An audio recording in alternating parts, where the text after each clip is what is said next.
안녕하세요. 저는 30대 후반 여자입니다. 늦은 나이에 그토록 바라던 아기를 키우며 하루하루 힘들지만 보람차게 지내고 있는데요. 그래도 육아가 워낙 힘든지라 이곳에서 매일 사연을 들으며 스트레스를 풀고 있어 늘 감사한 마음을 가지고 있답니다. 누구나 가슴속에 말 못한 사연 하나는 품고 있기 마련이잖아요. 저도 천사 같은 아이를 품에 안을 때까지 참 우여곡절이 많은 인생을 지내왔답니다. 남편에게도 차마 말하지 못했던 이야기를 이 자리를 빌어 여러분께 들려드리고 아직도 마음에 남은 응어리를 풀어내고 싶은 바람이 드네요. 제 이야기를 한번 들어주시겠어요? 저는 몇 년 전에 아주 어릴 때부터 살던 고향을 떠나 근처 대도시에서 새로운 삶을 시작하게 되었답니다. 이곳에 오기 전까진 흔히 농촌에서 볼 수 있는 주택에서만 쭉 살아왔는데요. 지금은 남편과 돌이 막 지난 아기와 아파트에서 사는데 정말 편리하고 좋은 것 같아요. 좀 더 일찍 용기를 내서 큰 도시로 와서 살 걸 후회를 할 정도랍니다. 아파트 주변에 웬만한 편의시설이나 프랜차이즈도 다 있으니까 아기와 돌아다니기도 좋아서 매일 산책을 하고 있어요.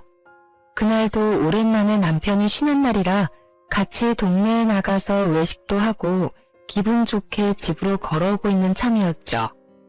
저 멀리서 땅콩빵을 구워 파는 노점이 보이는데 순간 너무 반갑더라고요. 요즘에 붕어빵도 진짜 찾기 쉽지 않은데 제가 평소에 제일 좋아하던 땅콩빵이라니 신이 나서 남편을 이끌고 사 먹으러 갔어요. 머리와 수염이 덥수룩한 아저씨가 만드시고 있었는데 행색이 너무 초라해서 먹어야 되나 위생 걱정에 순간 고민이 살짝 되더라고요. 아저씨, 땅콩빵 3,000원어치 주세요. 그때 고개를 푹 숙이고 있던 아저씨가 저를 보는데 저는 심장이 오그라들 만큼 너무 놀라고 말았답니다. 바로 제 전남편이었기 때문이죠. 당신이 여기로 어떻게? 정말 당신 맞지? 저는 너무 당황해서 뒷걸음을 쳐서 멀뚱하게 서 있던 남편의 소매를 끌고 이 자리를 벗어나려고 했어요. 그런데 갑자기 전남편이 제 앞에 무릎을 꿇고는 제 발목을 팍 잡는 게 아니겠어요? 전남편은 유모차에 앉아있는 아기와 지금의 남편을 번갈아 바라보며 눈물을 글썽거리더라고요. 저 아이가 정말 당신 아기인 거야? 당신이 이렇게 사는 줄 몰랐네. 여보, 늦었지만 날 용서해 줄 순 없을까? 누가 당신이고 여보예요? 진짜 미친 사람이네. 여보, 얼른 가자. 몇 년 만에 전남편을 만나니 그때의 악몽이 머릿속을 어지럽게 스쳐가면서 심장까지 빠르게 뛰더라고요. 그날은 어떻게 집에 왔는지 기억이 나지 않을 정도로 정신이 없었답니다. 도대체 저에게 어떤 일이 있었는데 이렇게 남편에게 학을 떼는지 궁금하실 것 같아요. 그럼 본격적으로 이야기를 펼쳐가 볼게요. 남편과 저는 계속 같은 동네에서 살았기 때문에 어릴 때부터 대충 아는 사이였어요. 초등학교부터 고등학교 때까지 학교가 하나뿐이라 계속 얽힐 수밖에 없었죠. 그러다 고3 때 짝이 된 후로 급격하게 친하게 지내게 되었죠. 남편의 부모님은 계속 농사를 지으셔서 남편도 대학에 갈 생각은 전혀 없고 졸업하고 바로 농사를 지을 거라고 하더라고요. 저는 어떻게든 다른 도시로 가보려고 수능 준비를 열심히 해봤지만 결국 지망했던 학교에 모두 떨어지고 말았어요. 사실 어릴 때부터 공부엔 별로 취미가 없어서 재수할 생각은 하지 않았고 읍내에 있는 약국 보조로 취직을 하게 되었답니다. 둘 다 대학에 안 가게 되니 더 자주 만나게 되더라고요. 대부분의 친구들은 큰 도시로 나가서 대학 생활을 시작했거든요. 남편은 읍내에 나올 때마다 제가 일하는 약국에 들러서 먹을 걸 사서 건네주기도 하고 퇴근할 시간에 맞춰 데리러 오기도 했죠. 그렇게 자연스럽게 데이트를 하고 3년 동안 연애를 하게 되었죠. 일찍 결혼해서 안정적으로 가정을 꾸리고 싶다는 남편의 설득에 휘말려 들어서 20대 초반의 나이에 결혼까지 하게 되었답니다. 이미 양쪽 부모님도 동네 이웃이라서 딱히 반대도 없었고 집안 수준도 비슷비슷해서 결혼식도 수준에 맞춰 평범하게 끝냈죠. 근데 결혼식 끝내자마자 시부모님이 이렇게 말씀을 하시는 거예요. 지금 사는 집에 민식이 방에서 신혼살림 시작해라. 따로 집 얻을 필요가 뭐 있냐. 민식이는 여기서 농사일하는데 읍내에 살 수도 없는 노릇이고. 여지껏 아무 말 없으셔서 전 당연히 나가 사는 줄 알았는데요. 집 얻어줄 거였으면 결혼식 전에 다 정했겠지. 어려서 그런가 맹해서 그런가 뭘 아는 게 없네. 그렇게 알고 니네 부모님한테도 그렇게 전해라. 혼수해올 필요도 없다. 저는 작은 원룸에서 시작해도 둘이서 알콩달콩 지내는 신혼생활을 하고 싶었는데 너무 황당스럽더라고요. 그렇지 않아도 남편에게 집은 언제 알아볼 거냐고 계속 물어봤었거든요. 그때마다 남편은 기다리라고만 하고 피하는 눈치가 있긴 했는데 사실 저를 시댁으로 불러들일 생각을 하고 있었던 것 아니겠어요? 원룸 알아보고 있다며 부동산에도 다녀왔다며 근데 시댁에서 살자니 이게 무슨 말이야? 너 나 속인 거야? 야, 속이긴 누가 속여. 말을 그렇게 하냐? 농사 짓는 게 얼마나 힘든지 알아? 그리고 맨날 새벽에 나가야 돼. 근데 어떻게 읍내에서 살아? 넌 그렇게 생각이 없어? 아니 그럼 처음부터 그렇게 말을 하던가. 그럼 내가 이해하고 시댁 들어갈 마음의 준비라도 했을 거 아니야. 뭔 마음의 준비를 해. 어차피 니네 집에서 바로 지척으로 옮겨와서 사는 건데. 친정도 가깝고 얼마나 좋냐? 넌 복 터진 줄이나 알아. 어떻게든 둘러대는 남편을 보자니 속은 것 같고 너무 답답했지만 결혼을 물을 수도 없으니 어쩔 수 없이 시댁에 들어가 살기로 했죠. 친정 부모님도 남편이 농사를 지어야 한다고 시부모가 이미 말을 해놨는지 그냥 들어가 살라고 말을 하셨답니다. 시골은 도시랑은 분위기가 많이 다르긴 하잖아요. 어른들 말을 더욱 따라야 하고 생각 없이 그냥 해야 되는 관습도 많고요. 심지어 남편에겐 2살 어린 남동생도 있었는데 남동생 방이 바로 옆방이더라고요. 민망하고 불편했지만 이젠 가족이라는 생각을 하며 시댁 생활에 적응하려고 노력했답니다. 농사를 짓는 집이라 그런지 친정과는 분위기가 많이 다르더라고요. 친정 부모님은 읍내 시장에서 속옷 가게를 하시거든요. 그래서 저는 시골에 살아도 농사 일을 한 번도 해보질 않았어요. 친정 부모님은 집 마당에 작은 텃밭조차도 없는데 시댁은 쌀 농사에다 넓은 밭에는 진짜 다양한 채소들을 엄청 심더라고요. 제가 결혼한 첫 해에는 고추 농사를 크게 지었는데 제가 얼마나 호되게 당했는지 지금도 고춧가루라면 쳐다도 보기 싫답니다. 남편은 새벽 6시면 밭에 나가고 저는 8시에 읍내로 출근을 했는데요. 제가 출근하려고 방을 나오면 시모가 못마땅한 눈으로 쳐다보기 일쑤였어요. 지금이 한창 바쁠 땐데 저건 뭐가 중요한지도 모르고 분이나 쳐바르고 나가니 원. 어머니, 저도 나가서 일하는 거예요. 돈 버는 거라고요. 누가 들으면 놀러 가는 줄 알겠네요. 네가 말대꾸를 꼬박꼬박 할 때마다 얼마나 쥐어받고 싶은지 아냐?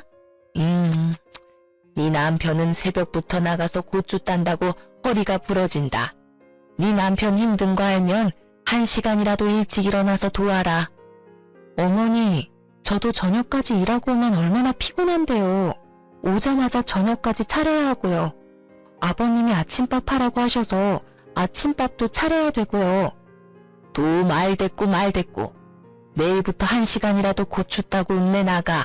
알았어? 시모가 저를 노려보고 쏘아대고 방으로 확 들어가 버리는데 진짜 화가 나더라고요. 제가 일한다고 화장하고 번듯하게 옷 입는 게 못마땅한 모양인 듯 했어요. 저도 집에 들어앉아서 일바지 입고 농사를 짓길 바라는 것 같은데 저는 농사일은 진짜 하기 싫었거든요. 거기다가 시부가 며느리한테 아침밥도 못 얻어먹는다고 앓는 소리를 해서 결혼하고 일주일 됐을 때부터 새벽 6시에 일어나서 매일 밥하고 국해서 밥 차렸고요. 시댁은 그동안 밥을 어떻게 먹었던 건지 농사지은 채소로만 먹고 살았는지 식탁에 고기나 생선 올라오는 날이 없더라고요. 그래서 제가 너무 먹고 싶어서 가끔 퇴근하고 고기를 사가곤 했거든요. 그럼 아주 시부모나 남편이나 도련님이나 걸신 들린 것처럼 고기를 먹더라고요. 그래서 종종 사갔더니 이젠 아예 일주일에 3번은 고기 사오라고 그렇게 저를 들볶는 거 있죠. 저는 퇴근해서 저녁밥 차리면 금세 밤 9시 되고 제대로 쉴 시간도 없었는데요. 시모는 제가 농사일을 안 거둔다고 매일 나가 노는 사람 취급을 하니까 너무 짜증이 났답니다. 어찌나 밭에 안 간다고 시모가 눈치를 주는지 결국 다음날부터 아침 6시에 나가서 남편을 도와 고추를 따고 회사에 출근을 했네요. 해본 적 없던 밭일을 하니 허리가 얼마나 아프고 끊어질 것 같았는지 한 달 넘게 물리치료 받으며 고생을 했답니다. 그날 저녁에도 어김없이 부랴부랴 저녁 식사 준비를 하고 가족들이 다 둘러앉아 먹기 시작했죠. 오늘은 고기 없어요? 어제도 없더니만. 평수, 오늘 돼지고기 좀 사오지. 맨 다 풀밭이네. 그래, 넌 맨날 돈 번다고 읍내 나가서는 고기 한 근을 못 사오니? 네 남편도 밭일하는데 얼마나 힘을 쓰는데. 네, 내일은 사올게요. 오늘 늦게 퇴근해서 마을버스 놓칠까봐 그랬어요. 남편한테 듣기론 제가 시집 오기 전까지만 해도 돼지고기도 한 달에 한 번 먹었다던데 이젠 시모며 도련님이며 이틀이 멀다 하고 고기 타령을 해대니 황당하더라고요. 제 월급의 절반은 고기 사는데 돈을 다 썼을 정도였으니까요. 저는 그렇게 쳇바퀴 도는 생활을 이어나갔고 어느새 세월은 흘러 결혼한 지 7년 차가 되어가고 있었죠. 지금도 이때만 생각하면 그 지옥 같던 시간을 어떻게 견뎠나 싶어요. 결혼한 지 1년쯤 지났을 무렵부터 시부는 손주 타령을 하기 시작했죠. 시모도 아들만 둘을 낳아서 시부 집안에서 그걸로 대접을 좀 받은 모양이더라고요. 결혼 2년 차까지는 어떻게 해야 아들을 낳을 수 있다느니 그런 얘기를 엄청 자주 들었는데요. 3년이 지나도 아기가 생기지 않자 시부모는 눈에 띄게 저를 구박하기 시작했답니다. 아침에 일어나자마자 시모가 뭐라고 물어봤는지 아시나요? 오늘은 소식 없냐? 노력은 하고 있는 거 맞아? 도대체 손주는 언제 안겨줄 거야? 나이도 어린데 왜 도대체 애가 안 들어서는 거야? 이 소리를 매일 아침 7년 가까이 들으니 진짜 사람이 미칠 것 같더라고요. 저라는 사람은 없어지고 시댁에서 저는 손주를 낳아야 하는데 하자가 있어 낳아주지 못하는 존재가 되어 있었죠. 시부모 지인의 손주라도 보고 오는 날이면 아주 난리가 날 정도로 저를 못살게 굴었어요. 그 옆편네 며느리는 나이가 39이라더라.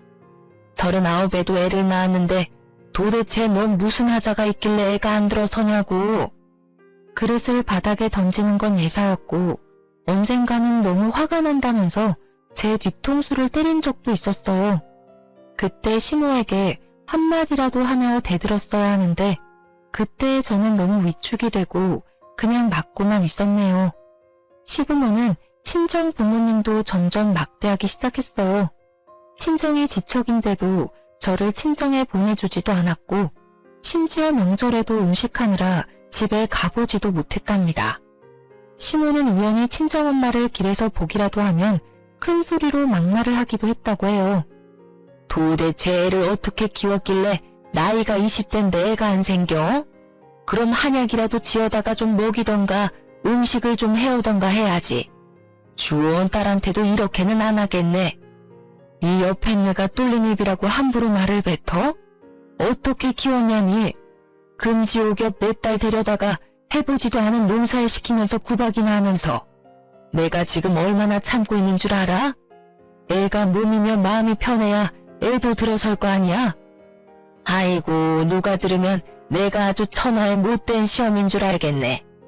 옛날 같았으면 벌써 소박당했을 위인을 데리고 사는 것만 해도 고맙다고 할 것이지. 제가 이혼하고 나서야 저에게 말을 해주신 건데 그 당시에는 저에게 해가 될까봐 말도 못하시고 시모의 행패를 다 견뎌오셨던 거죠. 어쩐지 언제인가부터 친정엄마가 임신에 좋다는 한약이며 각종 즙이며 음식을 계속 챙겨주시더라고요. 저는 아무것도 모르고 받아먹기만 했었는데 엄마가 어떤 마음으로 준비를 해주셨을지 지금 생각해도 죄송해서 눈물이 난답니다. 남편은 딱히 말하지는 않았지만 같이 길을 걸어가다가 아기라도 보이면 한참을 뚫어지게 바라보기도 하고 슬그머니 웃음을 짓기도 했어요. 그 모습을 보고 있으면 가슴이 철렁하고 내려앉기 일쑤였답니다. 20대 초반의 어린 나이에 결혼을 했으니 사실 언젠가는 아기가 생길 거라 생각하고 여유롭게 생각했던 것도 있었는데요. 30대가 넘어가니까 점점 초조해지기 시작했어요. 난임에 대해 여러 가지 알아보다가 병원에 가서 제대로 검사를 받아봐야겠다고 생각했죠. 우리 병원에 가서 둘 다 검사 좀 받아보고 시험관 같은 거 해보면 어떨까? 그럼 큰 병원에 가야 되는데 여기서 그 먼 데를 어떻게 다니냐. 그리고 시험관 하면 돈 엄청 드는 거 아니야? 나라에서 지원받을 수도 있어. 내가 알아볼게. 일단 병원 한번 가보자. 지금 한창 바쁠 땐데 거길 어떻게 다니냐. 한번 가고 마는 게 아니고 계속 가야 되잖아. 아, 그리고 뭘 그렇게까지 해. 생기면 생기고 아니면 아닌 거지. 당신은 어머님이 날 얼마나 구박하는지 몰라? 나 혼자 꾹꾹 참으니까 내가 지금 괜찮은 것 같아? 당신이 얼마나 모른 척을 하면 내가 아예 당신한테 하소연도 안 해. 내가 나만 위해서 병원 가보자고 해? 당신도 아기 원하잖아. 길에서 애들만 보면 눈도 못 떼는 거 내가 모르는 것 같아? 내가 임신하냐? 네가 못 가는 걸 가지고 왜 나한테 난리야? 암튼 지금은 못 가니까 겨울에 좀 한가해지면 가든가 말든가 알아서 해. 남편은 성질을 내며 대화를 끝내버리더라고요. 저는 그 후로도 계속 남편에게 병원에 가자고 얘기해봤지만 남편은 미루기만 할 뿐이었죠. 임신하지 못해서 하루하루 속이 말라 비틀어지는 제 마음은 알아주지도 않고 점점 더 저를 무심하게 대해가더라고요. 친구에서 연인이 되어 오랜 기간을 사귀면서 우리 둘 사이에는 누구도 끼어들지 못할 친밀함이 있다고 늘 생각해 왔었거든요. 서로만 아는 비밀도 많고 공유한 추억도 어마어마하니까요. 하지만 결혼 생활은 정말 현실이었고 어느새 남편은 저와 대화도 피하고 집에선 핸드폰만 들여다보고 잠드는 날이 대부분이었답니다. 남편과 사이도 좋지 않은데 왜 아기를 가지려고 혼자 고군분투하고 있는지 점점 회의감이 들기 시작했죠. 시모의 구박과 늘 못마땅한 눈초리에서 벗어나서 하루라도 이 집을 떠나고 싶다는 마음이 점점 강해져만 갔답니다. 그러던 어느 날 도련님이 대형 사고를 치고 집에 들어왔더군요. 베트남으로 여행을 간다고 하더니 글쎄 거기서 결혼을 해서 신부를 떡하니 데려온 게 아니겠어요. 시부모를 비롯해 저와 남편 모두 너무 놀라서 기절할 뻔했답니다. 야 이놈의 자식아, 결혼이 무슨 애들 장난이야? 벌써 혼인신고까지 했단 말이야? 이를 어쩌면 좋아. 요즘엔 국제결혼이 대세야. 제대로 된 한국 여자가 이 시골로 들어와서 나랑 결혼을 하겠어? 어차피 40 넘어도 못해. 어리고 이쁘고 말도 잘 듣고 얼마나 좋아? 우리 마누라 이제 22살이야. 내가 먼저 손주 안겨드릴게. 손주? 아유, 그러면 되겠네. 어차피 쟤는 글렀으니까 우리 둘째 며느리한테 손주 욕심 좀 부려보자. 자자, 이쪽으로 들어와라. 저는 그렇게 어린 티가 나는 베트남 출신 동서까지 한 집에서 지내며 또 갖은 고생을 더하기 시작했답니다. 마치 제가 막 시집왔을 때의 모습을 보는 것 같아서 저 나름대로 배려도 하고 최대한 도와주려고 생각을 하고 있었는데요. 며칠이 지났을 때부터 그건 저의 기우였다는 걸 알게 되었죠. 동서는 한국말을 아예 못하는 건 아니고 기본적인 건 말을 할 수가 있었는데 시모에게 어찌나 애교를 부리는지 시모가 솔솔 녹는 게 보일 정도였어요. 그리고 눈치가 빨라서 바로 집안이 어떻게 돌아가는지 파악을 끝낸 모양이더라고요. 제가 아기를 못 가져서 구박을 받는다는 걸 알아보고 시모에게 말끝마다 이렇게 말하더군요. 엄마, 나 이건 못해. 나 졸리다. 건강해야 아기 가진다. 그래. 들어가서 좀 쉬어라. 이건 첫째가 하면 되니까 너는 얼른 손주 안겨줄 생각만 해. 들어가라. 집에 처음 들어왔을 때는 제가 밥을 하고 있으면 옆에서 서성거리며 돕는 신용이라도 했었는데요. 몇 주 지나고 나서는 시모가 뭐만 시키면 못한다고 하면서 저를 빤히 보는 게 아니겠어요? 진짜 하는 짓이 어이가 없어서 헛웃음만 나왔답니다. 엄마, 나 청소 힘들다. 배가 아파요. 그래? 배가 왜 아파? 그럼 좀 앉아있어. 야, 네가 마당 좀 쓸어. 저는 또 바보같이 대신 빗자루를 들고 마당을 쓸었죠. 도대체 그땐 왜 그랬는지 지금도 이해가 가지 않아요. 시모 옆에 딱 붙어 앉아서는 사과를 씹어 먹으며 청소를 하는 제 모습을 무표정으로 지켜보던 동서의 얼굴이 떠오르네요. 갓 시집온 동서에게까지 이런 푸대접을 받으니 더는 참을 수가 없이 화가 났죠. 저는 남편에게 하소연을 했지만 남편은 듣는 척도 하지 않았어요. 이제 하다하다 22살 동서한테까지 내가 구박을 받아야 돼? 도대체 왜 내가 이 집에서 이러고 살아야 돼? 나 더 이상 못 참아. 우리 나가 살아. 너는 어떻게 어린 재수씨보다 생각하는 게 어리냐? 여기서 나가면 어디서 살게? 돈은 있고? 그래, 그동안 당신이 피해와서 말도 못했는데 도대체 10년 가까이 살면서 어떻게 돈 한 푼 저축을 못해? 맨날 하루 벌어 하루 살아? 시댁에 돈 다 드리고? 농사가 다 그런 거지. 그럼 아버지 땅에서 농사 짓는데 나 혼자 홀랑 다 먹냐? 여기가 내 집인데 가길 어딜 가. 다 네가 애를 못 낳아서 벌어지는 일인데 도대체 나한테 어떻게 하라고? 뭐? 말 다 했어? 애는 나 혼자 낳니? 너도 같이 노력을 해야 할 거 아니야. 술도 좀 줄이고. 웃기고 있네. 내 친구들은 나보다 술을 더 먹는데 다 애가 있는데 그건 어떻게 설명할래? 지가 문제 있는 걸 어디서 화풀이야? 에이씨. 남편이 저한테 말이라도 따뜻하게 해주고 공감해주려고만 했어도 이렇게 가슴이 미어지도록 서운하진 않았을 텐데요. 저는 모든 걸 제 탓으로만 미루는 남편에게 모든 정이 다 떨어져 버렸답니다. 시댁은 남편의 집이지 평생 청소하고 밥하며 살아도 절대 저의 집이 될 수는 없단 것도 확실히 깨닫게 되었어요. 저는 서서히 마음의 문을 닫아갔고 이혼을 절실히 생각하게 되었죠. 몇 달이 흘러 시부의 생일이 다가왔고 시모는 출근하려는 제 팔목을 딱 잡고 말하더라고요. 오늘 아버지 생신인데 뭔 일을 한다고 난리야. 오늘 하루 일 나가지 말고 장보다가 생신상 딱 차려드려. 알았어? 어머니, 그럼 미리 말씀을 하시던가. 어떻게 오늘 당장 일을 빠져요. 아니면 저녁에 다들 읍내 나오세요. 오랜만에 갈비 먹으러 가요 그럼. 이게 아주 야가 빠져가지고는 밥하기 싫다고 수 쓰는 거냐? 네가 갈비거리 사다가 직접 재서 만들 생각은 안 하고 내가 약국에 전화하리? 망신 한번 당할래? 충분히 직장에 전화해서 고래고래 소리를 지를 시모의 성격을 알기에 저는 어쩔 수 없이 하루 병가를 내고 생신상을 차려야만 했답니다. 해야 할 게 너무 많아서 동서를 불러서 같이 하자고 옆에 세워뒀는데요. 제가 말하는 걸 못 알아듣는 척하면서 자꾸 딴 척만 하는 거예요. 심지어 제가 시킨 일을 반대로 해놔서 제가 또다시 해야 하니까 손만 더 가고 너무 화가 났답니다.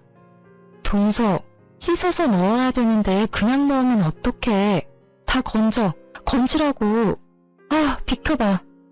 제가 동서를 밀어내고 다시 하고 있는데 옆에서 나지막한 동서의 목소리가 들려왔죠. 저는 들리는 욕짓거리에 제가 잘못 들었나 귀를 의심했답니다. 동서, 지금 나한테 욕한 거야? 내가 지금 잘못 들은 거야? 아, 진짜 피곤하게 하네. 애도 못 가지는 게. 뭐? 야, 네가 뭘 한다고 그딴 말을 해. 너 한국말 못한다며? 너 거짓말한 거지? 너 정체가 뭐야? 제가 소리 지르는 걸 듣고 시모가 달려왔는데 갑자기 동서가 뺨을 한 손으로 붙잡고 스르르 주저앉는 게 아니겠어요? 그러면서 동서가 엉엉 울기 시작하는데 진짜 황당해서 말도 안 나오더라고요. 뭐야, 너 지금 얘 때렸냐? 이게 아주 막 나가네. 감히 우리 손주 볼 몸에 손을 대? 갑자기 시모가 제 머리채를 확 휘어잡더니 마구 흔들기 시작했어요. 저는 너무 놀라서 그대로 당하고만 있다가 정신을 차리고 시모를 확 밀어냈죠. 그놈의 손주. 제대로 알지도 못하면서 왜 나한테 이래요? 내가 얘 때린 걸 봤어요. 오히려 얘가 나한테 욕을 했다고요. 다 필요 없고 나는 이만 꺼져줄 테니까 원하는 손주 많이 보세요. 이게 아주 간이 배 밖으로 나왔네. 진작 소박을 놨어야 하는데. 아이고 분통 터져. 어디서 저런 게 굴러 들어와서는. 저는 저에게 악을 쓰는 시모와 그런 저를 뒤에서 비웃으며 보고 있는 동서를 뒤로하고 시댁을 뛰쳐나와 버렸답니다. 그리고 바로 친정으로 갔고 혹시나 남편이 찾아올까봐 큰 도시에 사는 친구 집으로 몸을 피해버렸죠. 참 황당한 건 제가 그렇게 집을 나왔는데 일주일이 지나도 남편에겐 전화 한 통도 안 왔다는 거였어요. 심지어 친정에 찾아오지도 않았죠. 친정 부모님도 분해하시면서 당장 시댁으로 쳐들어가겠다고 하시는 걸 제가 간신히 말릴 정도였어요. 그렇게 일주일이 더 지나고 저는 친구 집에서 나와 친정으로 돌아갔어요. 제가 온 걸 어떻게 알았는지 시모가 친정집으로 찾아왔더라고요. 너 우리 아들한테서 당장 떨어져.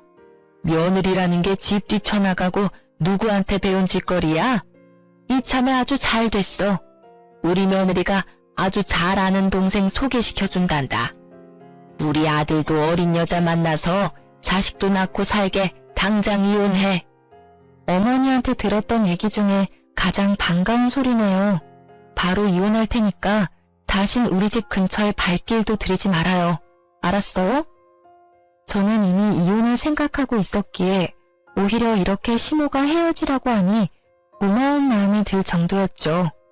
그리곤 마치 짠 것처럼 남편의 전화가 걸려오더라고요.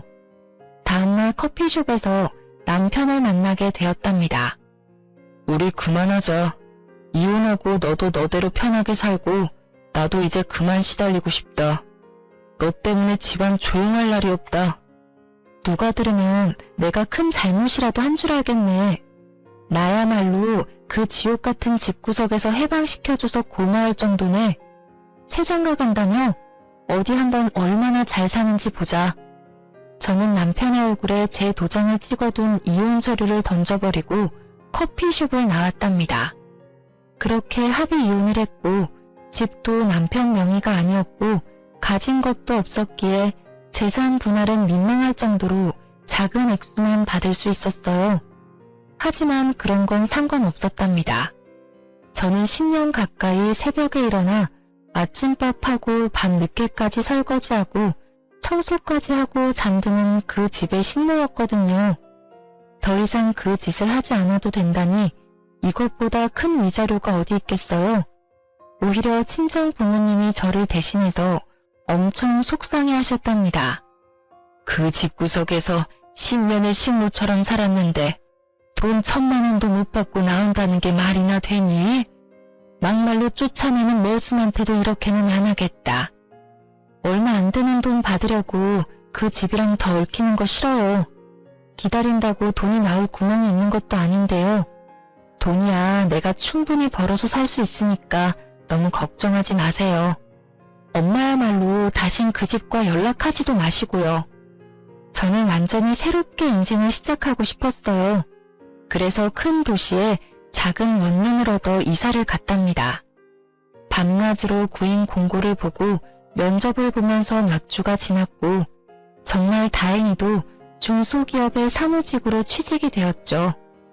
월급은 그리 많지 않았지만 저 혼자 소소하게 즐기며 생활하기에는 충분했어요. 오로지 저만을 위한 시간을 보내는 게 얼마나 오랜만인지 하루하루가 소중하게 느껴지는 나날을 보냈답니다. 그렇게 1년 정도의 시간이 흘렀고 저는 이혼의 아픔을 조금씩 회복해 나가고 있었어요. 그러다가 같은 부서에서 근무하는 대리님과 점점 친해지게 되었는데요. 사적으로 만나 밥도 먹으며 데이트 아닌 데이트를 이어나갔죠. 대리님도 저처럼 이혼을 하고 혼자 살고 있어서 그런지 통하는 점도 많았고 전 남편과는 다르게 지적이고 다정한 면에 호감이 가더라고요. 조심스레 연애를 시작했고 1년 만에 용기를 내어 재혼을 하게 되었답니다. 사실 재혼하게 된 더 큰 이유가 있었는데 제가 혼전 임신을 하게 되었기 때문이에요. 10년 가까이 그토록 바래왔던 아기가 이렇게 쉽게 찾아오다니 믿기지가 않았죠. 아직 결혼도 하기 전이라 불안한 기분이 들어서 또 마냥 행복할 수도 없는 제 자신에게 실망을 하기도 했고요. 혼자 며칠을 고민하다가 결국 지금의 남편에게 조심스럽게 털어놓았죠. 남편이 아기를 원하는지 원하지 않는지 알 수 없어서 혼자 최악의 상황까지 생각하고 말이죠. 나 임신한 것 같아. 사실 진짠지 아닌지 믿기지가 않아. 사실 내가 아기를 갖지 못해서 이혼을 한 거였거든. 난 정말 기쁜데 우린 아직 결혼 이야기도 제대로 한 적이 없으니까 자기는 어떨지 모르겠어. 그게 진짜야? 나야 정말 고맙고 기쁘지. 우리 나이가 있으니까 결혼을 해도 아기 생각은 반쯤은 포기하고 있었는데 이렇게 결혼 전에 선물이 찾아오다니 정말 고마워. 우리 둘을 닮은 아기라니 믿어지지가 않네. 우리 배 불러오기 전에 얼른 결혼식 서두르자. 정말이야? 나랑 결혼 생각도 하고 있었던 거야? 나 혼자 얼마나 고민했는지 몰라. 이 바보야, 당연하지. 당신이랑 처음 만나기 시작했을 때부터 결혼 생각했었어. 내가 그동안 믿음을 못 준 것 같아 미안해. 당신이 전에는 어떻게 살았는지 모르겠지만 이제 나랑 우리 아기랑 행복하게 살자. 지금의 남편이 임신 사실을 알고 정말 기뻐하며 속전속결로 결혼을 진행하는 모습을 보고 믿음을 갖게 되었답니다. 재혼이다 보니 그냥 간단하게 식사하는 걸로 결혼식을 올리고 함께 살게 되었죠. 아기는 뱃속에서 무럭무럭 잘 자라주었고 어느새 마치 거짓말처럼 제 품에 저의 아들이 안겨있더라고요. 30대 후반에 육아를 하려니 체력적으로 힘들기도 했지만 아기의 웃는 얼굴만 보면 가슴 깊이 행복감이 밀려왔죠. 저는 그렇게 지금의 남편과 아기와 함께 제 인생에서 최고로 행복한 순간들을 보내고 있는 중이었죠. 그 땅콩빵을 사러 가기 전까진 전 남편과 전 시댁 생각은 완전히 잊어버리고 있었는데 말이에요. 초라한 행색의 전 남편이 제 앞에 털썩 무릎을 꿇고 눈물을 글썽이는데 참 할 말이 없더라고요. 당신이 얼마나 보고 싶었는지 몰라. 염치가 없어서 연락도 못했지만 만나면 꼭 이 말 하고 싶었어. 정말 미안해. 당신한테 했던 일 다 미안해. 용서해줘. 이제 와서 무슨 용서가 필요해? 다 지난 일이고 난 지금 잘 살고 있으니까 그쪽도 다 잊고 사세요. 저 아기 정말 네 아기인 거야? 정말 잘됐다. 나에게 다시 돌아올 수는 없겠지? 참나, 혼자 아침 드라마 찍으세요? 무슨 말도 안 되는 소리를. 저리 비켜. 남편이 흑흑거리며 울자 기둥에 손이 묶여있던 늙은 여자가 남편 쪽으로 서서히 다가왔어요. 저는 그 모습을 보고 너무 놀라서 뒤로 자빠질 뻔했답니다. 그토록 저를 괴롭혔던 시모였거든요. 시모는 머리가 산발이고 눈은 이상하게 초점이 없더라고요. 그러다가 유모차에 있는 아기를 보더니 눈빛이 반짝 광채가 나는 게 아니겠어요. 내 손주가 여기 있었구나. 네가 내 손주를 훔쳐갔어. 내 손주. 기둥에 줄로 손이 묶인 채 아기에게 다가오려고 손을 휘젓는 모습이 좀비 영화가 따로 없더라고요. 그 순간 시몬은 무슨 계력이 생겼는지 글쎄 줄을 끊어내고는 아기에게 달려드는 게 아니겠어요. 저는 놀라서 몸이 얼어붙어 있는데 다행히도 지금의 남편이 시모를 바닥으로 세게 밀어버렸답니다. 시모는 바닥에 내동댕이 쳐진 채 내 손주라고 계속 울부짖더라고요. 그 모습을 보는데 어찌나 오싹한지 저는 서둘러 남편 팔을 잡아 끌고 도망쳐버렸답니다. 우리를 뒤쫓아오려는 시모를 잡고 저를 멀거니 보고 있는 전 남편의 모습을 마지막으로 보았네요. 그 후로 며칠이 지났고 저는 일부러 전 남편을 본 쪽을 피해서 다녔답니다. 혹시나 다른 곳에서 마주치진 않을지 겁도 나더라고요. 결국 친정엄마에게 전화를 걸어 마주친 이야기를 털어놓았죠.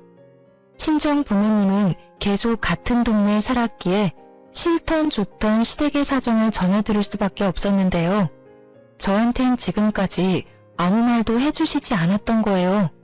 제가 조심스레 물어보자 이제야 엄청난 이야기를 전해주시더라고요. 저와 이혼을 한 뒤에 남편은 한 달 만에 재혼을 했다고 해요.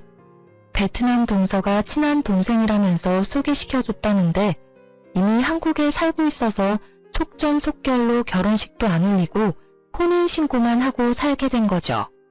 심지어 그 여자는 20살이었다고 하더라고요. 그런데 1년이 지나도 2명의 베트남 여자에게선 임신 소식이 들리지 않았고 시모는 점점 그 둘을 구박하기 시작했죠. 남편과 결혼한 여자가 시모한테 자기는 아무 이상이 없다면서 병원에 가서 확인을 해보자고 악을 쓰며 대들었다고 해요. 그래서 남편도 큰 마음을 먹고 병원에 가서 검사를 해봤고 결과는 정말 충격적이었죠. 남편이 바로 무정자증이었던 거예요. 그것도 모르고 10년 동안 그 모진 구박을 참으며 버텼던 제가 얼마나 바보 같았던지요. 전 남편 멱살이라도 끌고 검사를 하러 갔어야 했는데 말이에요. 지금 생각해보면 만약 그때 알았다고 해도 이혼이라는 결과는 똑같았을 것 같긴 하지만요. 남편은 검사 결과를 믿지 못해서 다른 병원에서도 해봤는데 같은 결과가 나오자 농사일까지 다 접고 술만 마시면서 집에 틀어박혀 있기 시작했답니다. 시부모는 그런 남편을 어쩌지도 못하고 농작물 수확도 못해 당장 쓸 생활비도 없는 지경까지 갔다네요. 그러나 더 큰 일이 닥쳤답니다. 어느 날 갑자기 도련님이 미친 사람처럼 온 집안을 헤집으며 다녔어요. 이것들 어디 갔어? 엄마, 이것들 나갔어? 어디 갔냐고? 누구? 네 처? 몰라. 아침까진 보였는데 어디 갔나? 그러고 보니 둘 다 코빼기도 안 보이네? 엄마, 큰일 났어. 여기 이 서랍에 땅 문서 있던 거 맞지? 없어, 없다고. 이것들이 다 들고 튀었다고. 뭐? 도대체 이게 무슨 소리야? 똑바로 좀 말해봐. 아침에 은행에서 전화가 왔는데 그게 벌써 몇 달 전에 내 이름으로 대출을 받았대. 그거 이자 갚으라고 전화가 온 거야. 그리고는 부동산 형님이 전화가 와서는 우리 땅이 팔렸다는 거야. 땅이 팔리다니 누가 땅을 팔아? 우린 땅을 내놓은 적도 없는데. 네 말로는 그것들이 다 팔아서 날랐다는 거야? 땅 문서 얼른 찾아봐. 아이고. 그렇게 경찰까지 와서 도망간 베트남 여자들의 행적을 쫓았지만 어디로 사라졌는지는 찾을 수 없었죠. 경찰이 알려준 바로는 한국에 들어오기 전부터 현지 브로커와 작당을 하고 한국 남자의 재산을 빼돌리려고 위장 결혼을 한 여자들이었답니다. 벌써 한국 남자와 몇 번의 이혼을 했고 한국말도 수준급이었다는데 시부모와 자기 남편들 앞에서는 한국말을 못하는 척했던 거였죠. 어쩐지 동서가 저한테 욕지거리를 내뱉을 때 진짜 본 모습을 본 것 같아 더욱 충격을 받았던 것 같아요. 시댁은 땅도 잃고 거액의 빚까지 떠맡게 되었답니다. 그야말로 집안이 완전히 풍비박산이 나버린 거죠. 시부는 땅이 팔렸다는 걸 알고 중풍으로 쓰러져서 아직까지 집에서 거동도 못하고 누워있다고 해요. 도련님은 누워만 있는 시부를 강요하다가 못 견디겠다면서 집을 나가서 연락두절이 되었고요.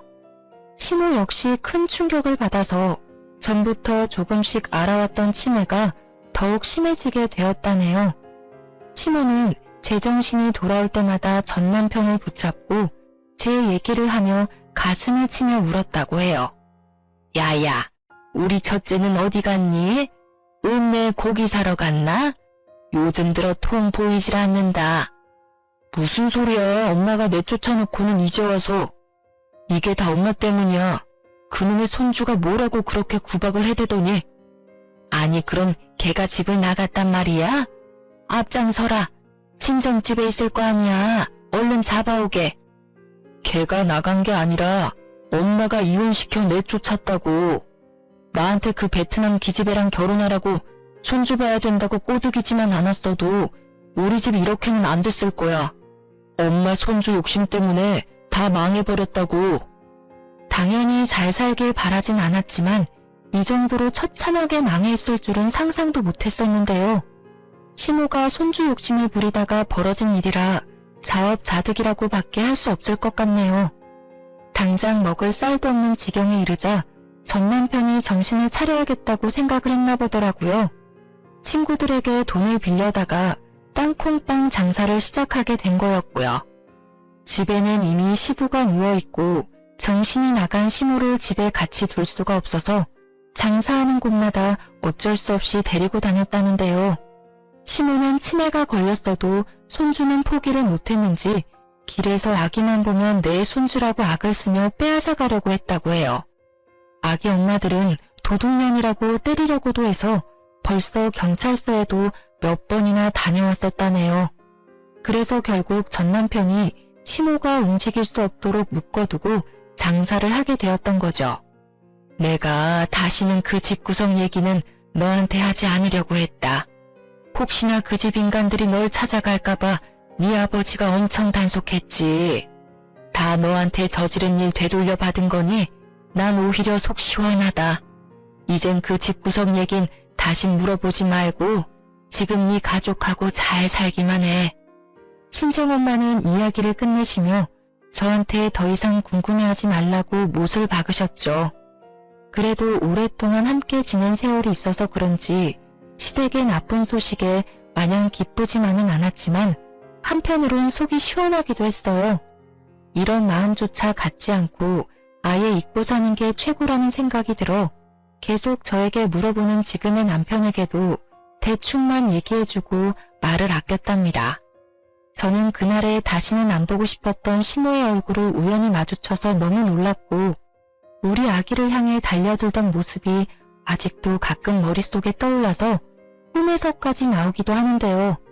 저는 더 이상 그 사람들과 얽히고 싶지도 않고 저에게 고통과 상처를 준 일들이 아직 잊혀지지도 아물지도 않았어요.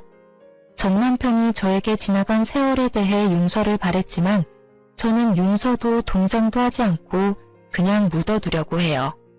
그냥 현재의 남편과 아기와의 새로운 삶에 더욱 집중하려고 한답니다. 툭툭 털어버리고 제 행복을 찾아가는 게 가장 현명한 복수라고 생각하거든요. 지금까지 저의 사연을 들으셨는데 어떠셨나요? 물론 저보다 더 기막힌 사연을 가진 분들도 많지만 저의 지나온 세월도 만만치 않다는 생각이 들지 않으시나요? 제 이야기를 들어주셔서 감사하고 여러분도 자신만의 행복을 찾아가는 하루를 보내시길 바래요. 항상 행복하세요.